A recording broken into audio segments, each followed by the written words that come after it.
Well, I think one of the first things you really need to do is, I don't want this to become like the Gulf of Tonkin of this administration. I want to make sure if it's indeed Assad who's using chemical weapons, it is Assad using chemical weapons, instead of somebody trying to pull America into a situation in that area of the world.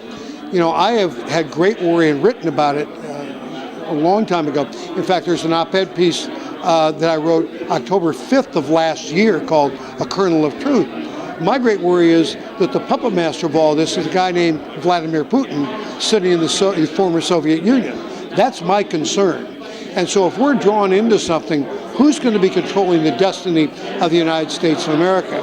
And I don't know if this president at this point in time is that man to do that. So let's find out if indeed it is Syria using the chemical weapons and not just a ploy to bring us in. I think if the world does nothing about what's going on in Iran, then Israel's going to have to do what it did back in the 1980s.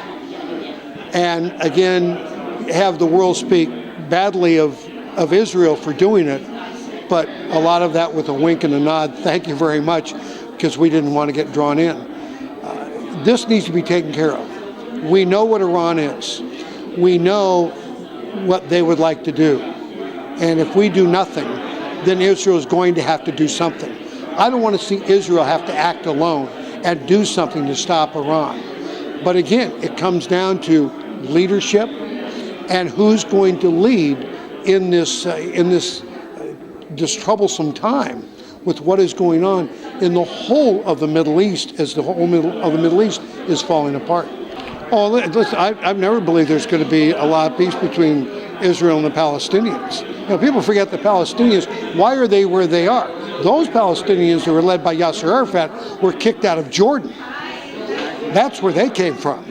But the history, we do a very terrible job, a bad job, I might say, of really teaching history of we in America.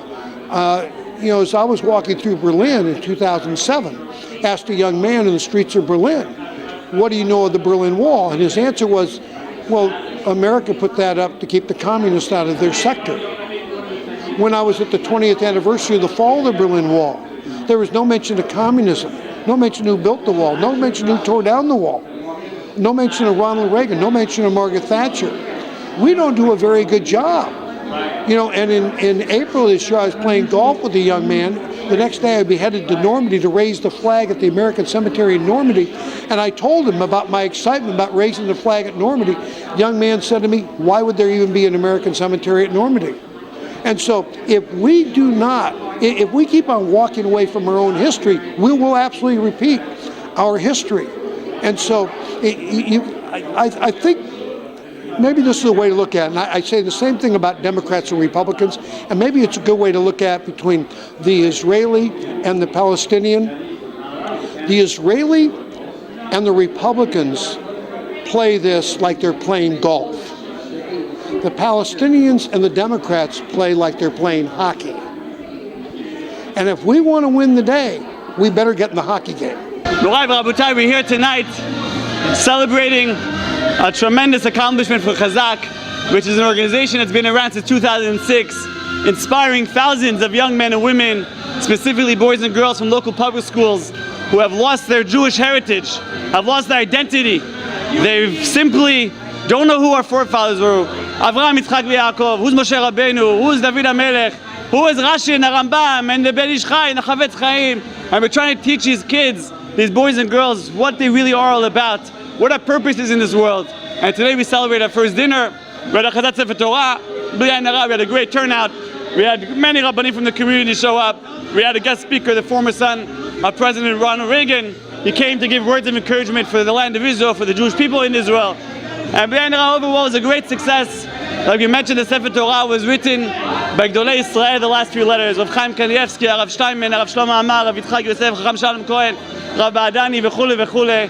It was a great occasion here tonight. The community is united. We should be zochet to do aliyah l'Eretz Yisrael, b'shalom u'b'shalva, b'achdut b'ezrat Hashem, ונזכה במהרה בימינו לגואל צדק, אמן ואמן, שנה טובה מתוקה לכולם.